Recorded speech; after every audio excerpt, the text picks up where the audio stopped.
Di hari kiamat nanti, semua manusia akan dikumpulkan di padang mahsyar untuk mempertanggungjawabkan segala perbuatannya di dunia.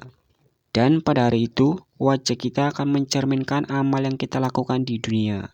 Bagi yang taat, wajah mereka akan berseri-seri. Namun, bagaimana dengan wajah para pendosa? Assalamualaikum warahmatullahi wabarakatuh. Sahabat beriman yang dirahmati Allah Subhanahu wa Ta'ala, di kesempatan video kali ini kita akan membahas wajah para pendosa di padang mahsyar. Padang mahsyar adalah tempat yang luas tanpa batas. Panasnya tak terbayangkan dan tidak ada tempat berlindung kecuali bagi mereka yang mendapatkan rahmat dari Allah Subhanahu wa Ta'ala. Dalam hadis disebutkan bahwa matahari akan didekatkan hanya sejauh 1 mil. Orang-orang akan berkeringat sesuai amal mereka. Ada yang hanya sampai mata kaki, ada yang sampai dada, bahkan ada yang tenggelam dalam keringatnya sendiri. Disinilah wajah manusia menjadi cerminan kehidupan mereka. Mari kita lihat seperti apa wajah para pendosa yang digambarkan dalam Al-Quran dan hadis. Yang pertama, wajah yang hitam dan muram. Dalam Quran Az-Zumar ayat 60, Allah Subhanahu wa Ta'ala berfirman, "Dan pada hari kiamat engkau akan melihat orang-orang yang berbuat dusta terhadap Allah.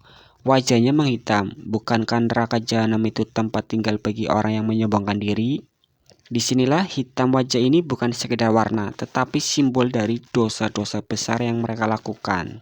Mereka yang mendustakan kebenaran, berbuat zalim, atau melakukan kesyirikan akan terlihat jelas dari gelapnya wajah mereka. Ini adalah bentuk kehinaan yang tidak bisa disembunyikan. Yang kedua, wajah yang tunduk dalam kehinaan. Dalam Quran surah Al-Qalam ayat 43, Allah Subhanahu wa Ta'ala berfirman, "Pandangan mereka tertunduk ke bawah, diliputi kehinaan, dan sungguh dahulu di dunia mereka telah diseru untuk bersujud waktu mereka sehat, tetapi mereka tidak melakukan." Wajah para pendosa akan tunduk bukan karena kerendahan hati, tetapi karena rasa malu dan takut yang mendalam. Mereka tahu bahwa perbuatan mereka selama di dunia akan membawa mereka pada azab yang sangat pedih. Yang ketiga, wajah yang penuh kegelisahan. Dalam Al-Quran surah Al-Qiyamah ayat 24-25, Allah Subhanahu wa Ta'ala berfirman, "Dan wajah-wajah orang kafir pada hari itu muram.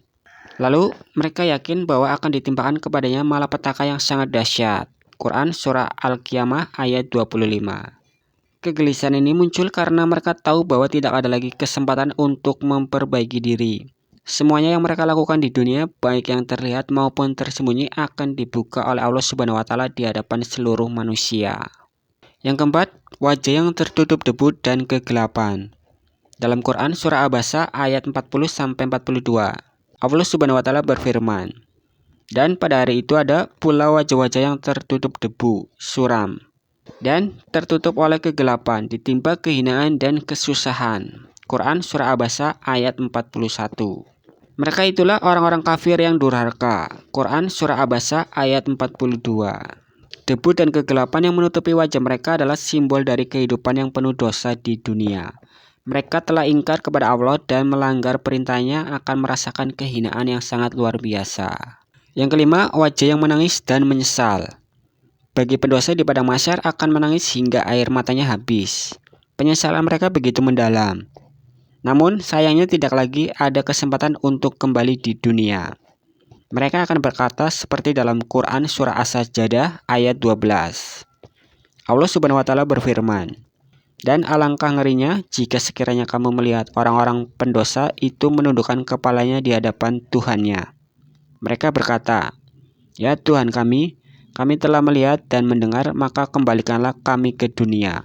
Niscaya kami akan mengerjakan kebajikan. Sungguh kami adalah orang-orang yang yakin.'" Quran surah As-Sajdah ayat 12.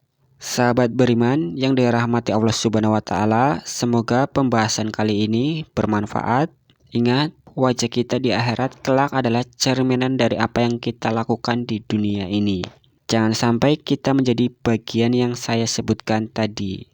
Sebelum saya akhiri, yang benar datangnya dari Allah Subhanahu wa Ta'ala, khilaf atau keliru datangnya dari diri saya pribadi sebagai manusia biasa. Saya akhiri, sampai ketemu di video selanjutnya. Wassalamualaikum warahmatullahi wabarakatuh.